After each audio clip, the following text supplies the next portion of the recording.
하나님의 말씀을 봉독합니다. 신약성경 마가복음 6장 45절로 52절까지의 말씀입니다. 다 함께 찾으시기 바랍니다. 마가복음 6장 45절로 52절까지의 말씀. 이 말씀을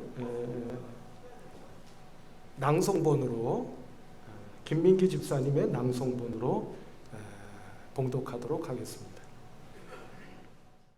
예수께서 즉시 제자들을 재촉하사 자기가 무리를 보내는 동안에 배 타고 앞서 건너편 벳세다로 가게 하시고 무리를 작별하신 후에 기도하러 산으로 가시니라. 저물매 배는 바다 가운데 있고 예수께서는 홀로 물에 계시다가 바람이 거스름으로 제자들이 힘겹게 노젓는 것을 보시고 밤 사경쯤에 바다 위로 걸어서 그들에게 오사 지나가려고 하시매 제자들이 그가 바다 위로 걸어오심을 보고 유령인가 하여 소리 지르니 그들이 다 예수를 보고 놀람이라. 이에 예수께서 곧 그들에게 말씀하여 이르시되 안심하라 내니 두려워하지 말라 하시고 배에 올라 그들에게 가시니 바람이 그치는지라. 제자들이 마음에 심히 놀라니 이는 그들이 떡 떼시던 일을 깨닫지 못하고 도리어 그 마음이 둔하여졌음이로라. 아멘. 이것은 오늘 우리에게 주시는 하나님 말씀입니다. 네, 함께 인사하겠습니다. 할렐루야. 네, 만나서 반갑습니다. 냄새가 좀 나시죠? 괜찮으십니까? 냄새 안 나시나요? 안 나시면 다행이십니다. 네. 제가 후각이 제대로 안 된 사람인 거 아시죠? 근데 저도 냄새가 나는 것 같은데 그런가요? 뭐 어쨌든 네, 오늘 주신 말씀으로 우리 힘겹게 노젓는 것을 보시고 라고 하는 제목으로 함께 말씀 연의를 나누도록 하겠습니다. 최근에 오세현이라고 하는 영화 감독이 만든 우수라고 하는 영화가 있다고 합니다. 우수라고 하는 제목의 영화입니다. 여기서 우수라고 하는 거는 여러분들 우리 동양 양력이 아니라 원래 음력을 썼었던 우리 동양에서 24절기가 있잖아요. 그 24절기 가운데 봄으로 들어선다고 하는 그 입춘하고 겨울에 동면을 했었던 개구리가 깨어난다고 하는 절기가 있죠. 그 절기가 뭡니까? 그게 경칩이죠.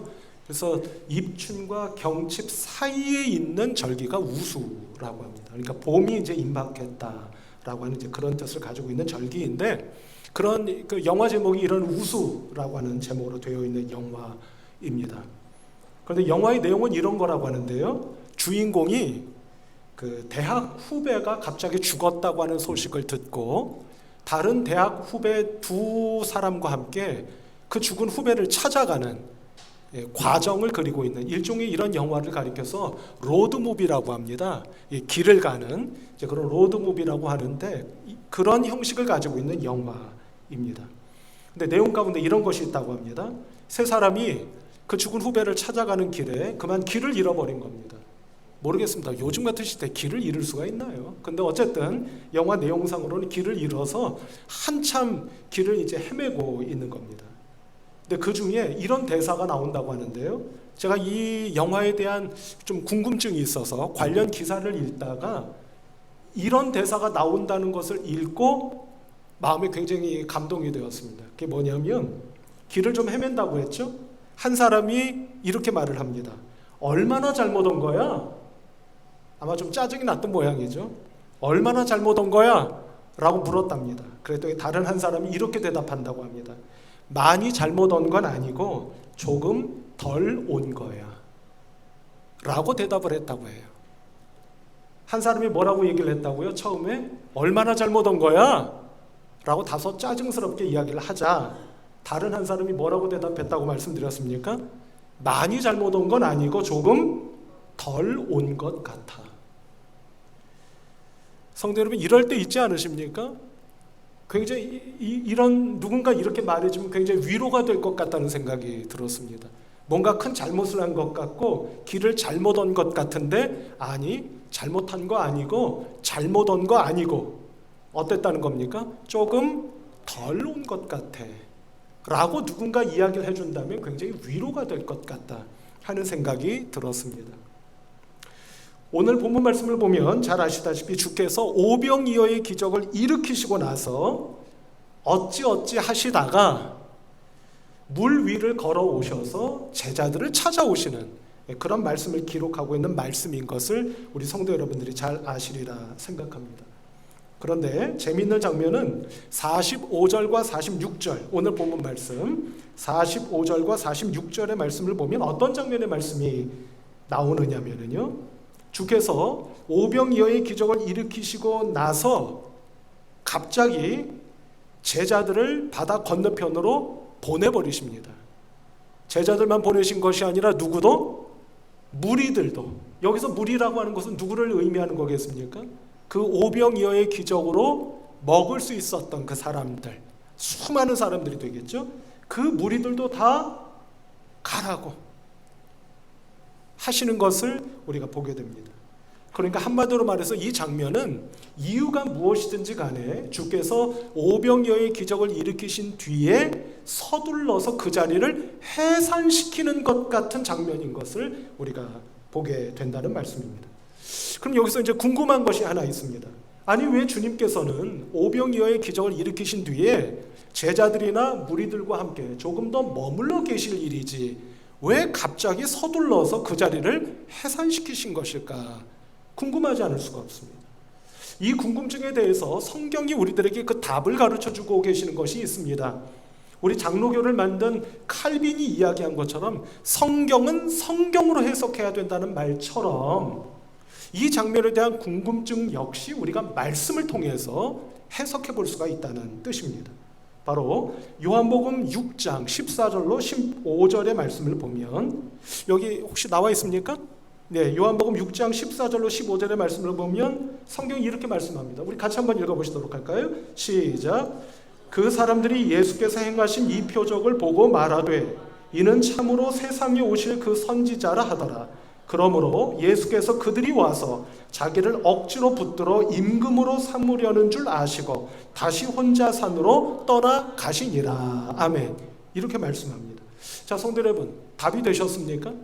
주께서 왜 갑자기 서둘러서 제자들도 바다 건너편으로 보내시고 무리들도 보내시고 왜 그 자리를 해산시키셨는지 그 이유가 이 요한복음 말씀에서 드러나고 있는 것을 보게 되죠. 그 이유가 뭡니까?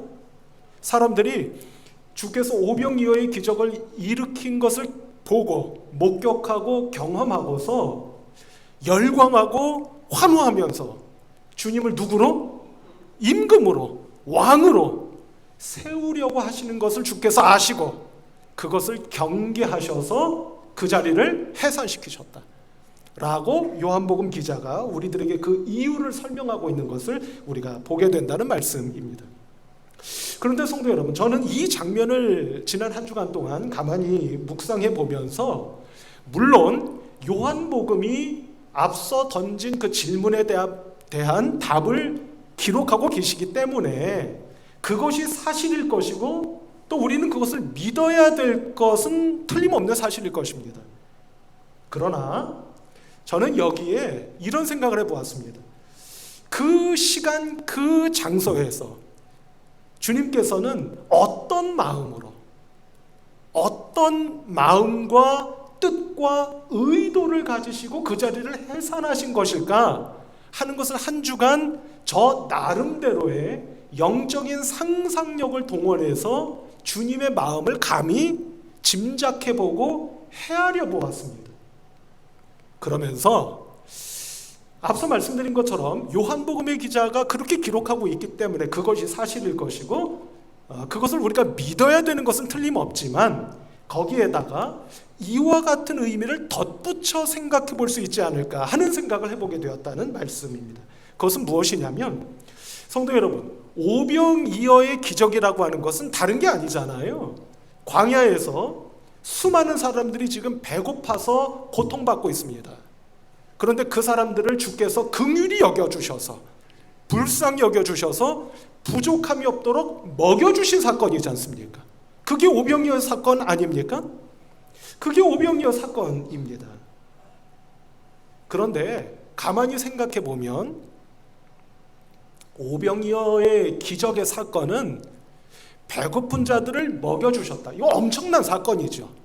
그러나 거기에만 머물러 있는 것이 아니라 굉장히 깊은 의미를 담고 있는 것 같은데, 그것은 무엇이냐면 바로 그 어떤 것도 부족함이 없는, 그 어떤 것도 모자람이 없는 하나님의 나라가 오병이어의 기적의 사건이 일어난 그 시간 그 장소에 임하신 것이다.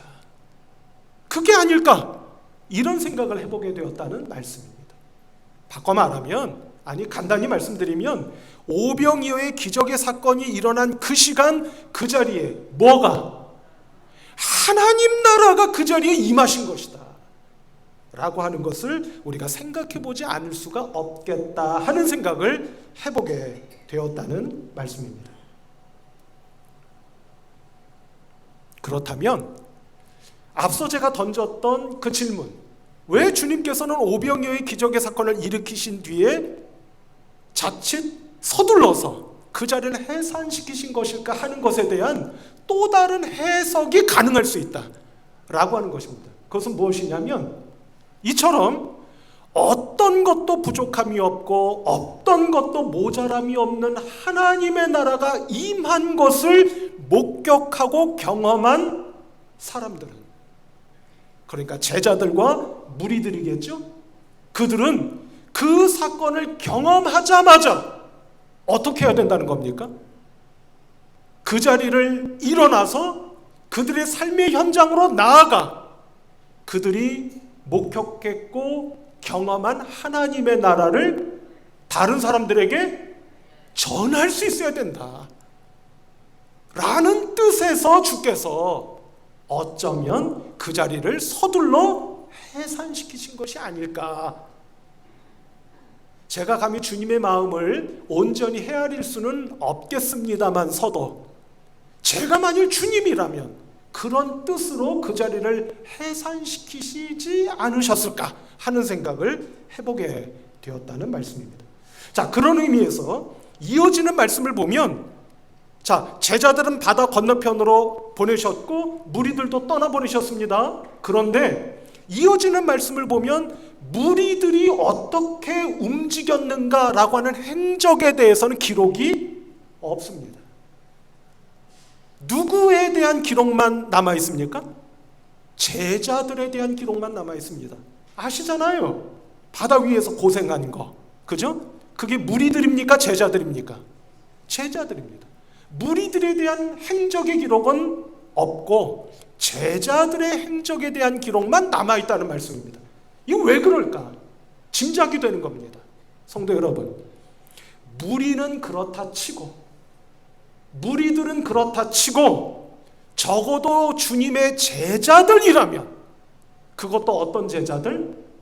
내가 있었던 그 시간 그 자리에 뭐가 임하는 것을, 하나님의 나라가 오병이어의 사건을 통해서 임하는 것을 목격했고 경험한 제자들이라면 그들은 어떤 모습으로 살아가야 되는 것일까? 라고 하는 것을 우리들에게 보여주시는 말씀이 바로 오늘 본문 말씀이시겠다라고 하는 것을 깨닫게 된다는 말씀입니다. 그리고 성도 여러분, 이처럼 하나님의 나라가 임하는 것을 목격했고 경험한 제자들이라면 그들은 어떻게 살아가야 하느냐면, 잠시 뒤에 말씀드리겠습니다만 그들에게 닥친 어려움, 고난, 문제, 이것들을 믿음으로 견뎌내고 믿음으로 참아내고 믿음으로 인내하고 더 나아가 그 고난과 삶의 문제와 어려움들과 믿음으로 싸워 이기는 사람들이 되어야 한다는 것을 우리들에게 보여주시는 말씀이 결국 오늘 본문 말씀의 참뜻이 아니겠느냐라고 하는 것을 생각해 보게 되더라 하는 것입니다. 이어지는 47절로 48절의 말씀을 보면 그 제자들의 행적, 무리들의 행적은 기록이 없고 제자들의 행적만 기록이 있습니다라고 말씀을 드렸는데요. 그 제자들이 어떤 일을 겪었는가 하는 것을 기록하고 있는 말씀이 있는 것을 보게 되는 것이죠. 제자들이 어떤 일을 겪었습니까? 주께서 처음에 오병이어의 기적을 일으키시고 나서 곧바로 제자들을 해산시키실 때 바다 건너편으로 보내셨다고 말씀이 기록하고 있는 것을 우리가 보셨죠? 그런데 제자들은 바다를 건너가다가 무엇을 만나게 되었다는 겁니까? 풍랑을 만나게 되었다라고 하는 것을 우리가 알게 됩니다. 자, 47절로 48절의 말씀을 한번 보겠습니다.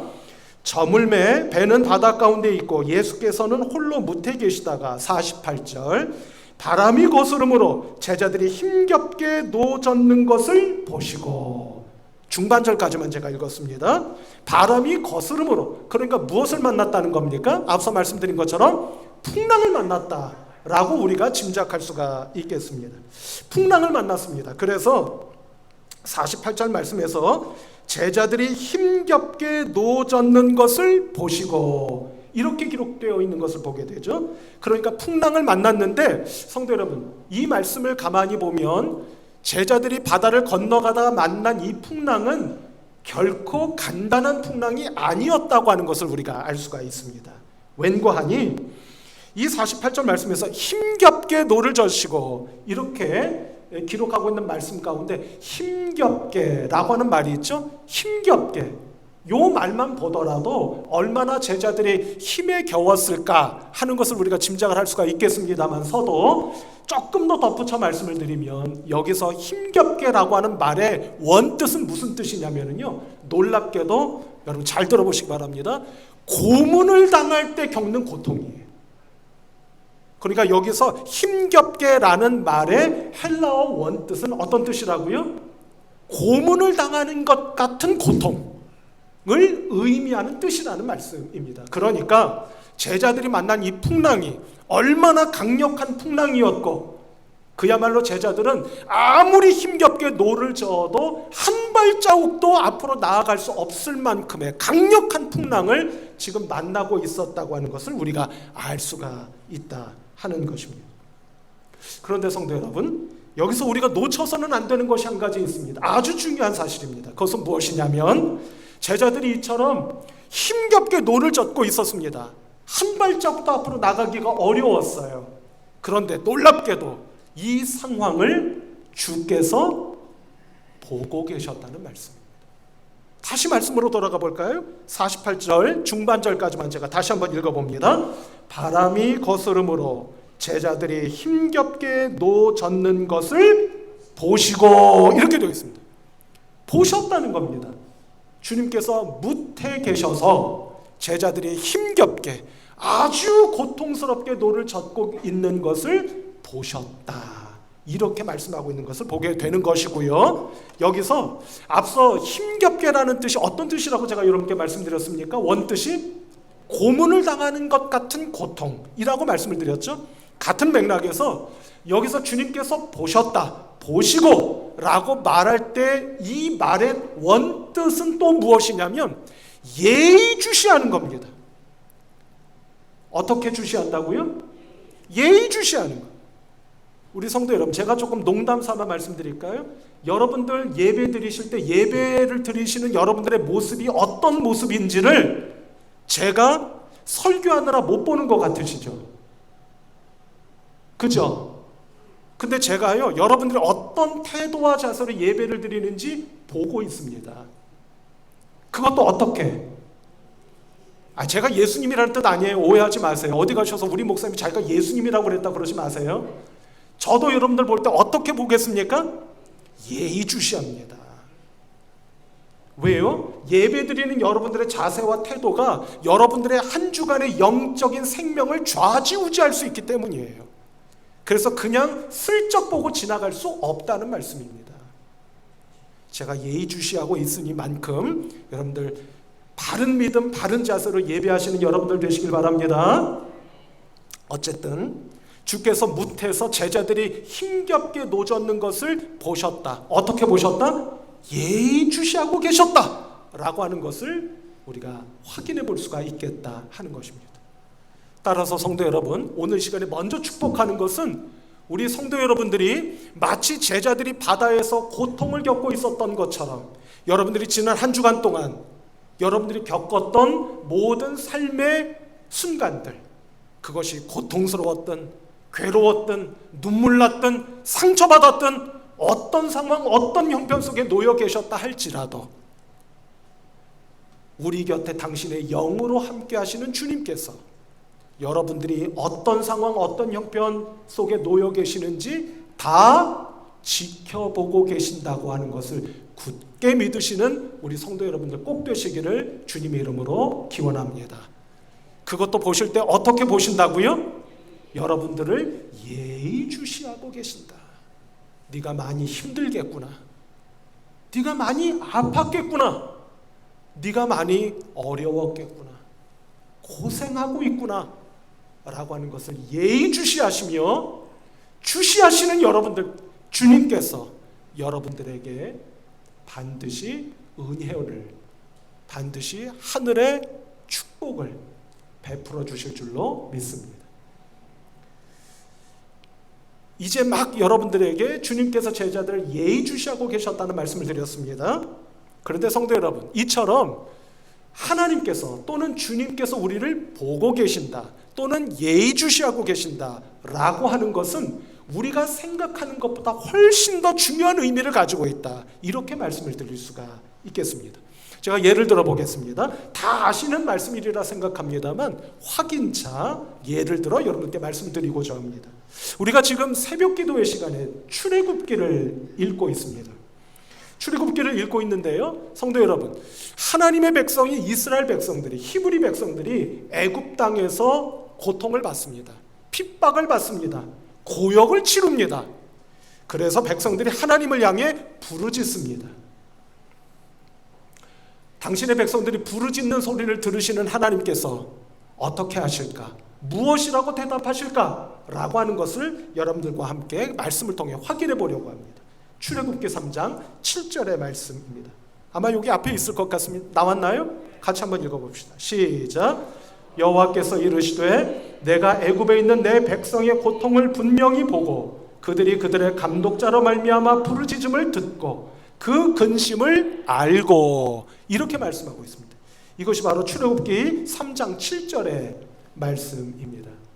성도 여러분, 한마디로 말씀을 드리면 당신의 백성들이 힘이 들어서 괴로워서 하나님께 부르짖을 때 하나님께서 그 부르짖음을 들으시고 말씀하셨는데 뭐라고 말씀하신 거냐면 내가 너희들이 지금 어떤 상황, 어떤 조건 속에 놓여져 있는지를 다 알고 있다 라고 말씀하고 계시는 거예요. 말씀 끝에 보시면 다 알고, 이렇게 말씀하고 계시지 않습니까? 그러니까 하나님께서 너희들이 지금 어떤 상황에 놓여져 있는지를 내가 모르는 게 아니라 다 알고 있다고 말씀하십니다.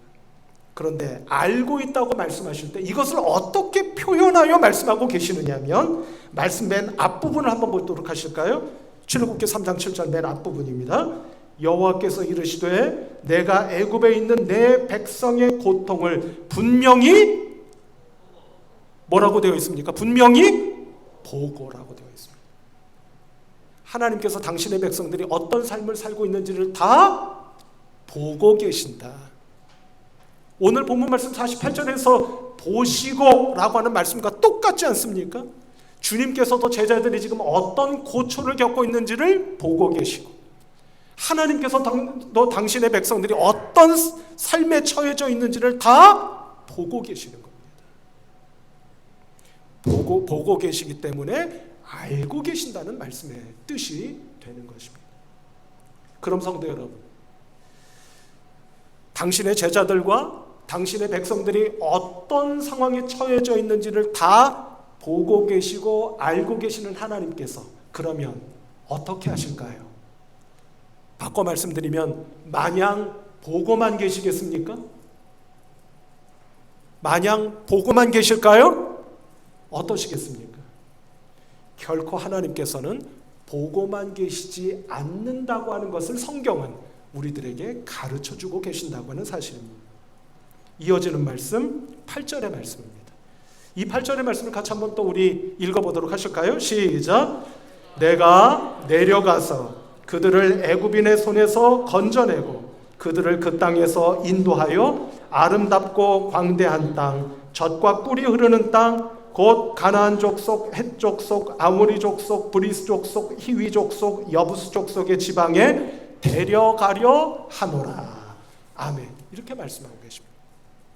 한마디로 말씀을 드리면 당신의 백성들이 어떤 상황, 어떤 형편에 놓여져 있는지를 다 보고 계셔서 알고 계시는 하나님께서 그냥 보고만 계시지 않고 알고만 계시지 않고 놀랍게도 내가 내려가서 하나님께서 이 땅에 내려오시겠다는 겁니다. 뿐만 아니라 내려오셔서 그 땅에서 인도하여 내요 라고 말씀하시는 것을 보게 되죠. 마지막 더 나아가서 뭐라고 말씀하십니까? 당신께서 이끌고자 하시는 땅으로 데려가려 하노라 라고 말씀하고 계시는 것을 우리가 확인하게 된다는 말씀입니다. 따라서 성도 여러분, 앞서 말씀드린 것처럼 하나님께서 우리를 지켜보고 계시고 주님께서 우리를 예의주시하고 계시는 것은 이처럼 우리가 생각하는 것보다 훨씬 더 큰 의미를 가지고 있다고 하는 것을 깨닫게 된다고 하는 사실입니다. 성도 여러분, 오늘 우리들에게 이런 믿음이 필요한 줄로 압니다. 하나님께서 나를 다 지켜보고 계시는 줄로 압니다. 그래서 지켜보시는 당신께서 지켜만 보고 계시지 아니하시고 제 곁으로 찾아오셔서 저를 인도하여 주시고 당신께서 이끌어 주시는 새로운 땅으로 저를 데려가 주실 줄로 믿습니다 하는 믿음이 우리 성도 여러분들 모두에게 충만한 믿음으로 임해지시기를 우리 주님 예수 그리스도의 이름으로 축복합니다. 지금 대림절기를 살아가고 있습니다. 대림절기는 주님께서 이 땅에 육을 입고 오시는 것을 믿음으로 기다리며 준비하는 절기입니다.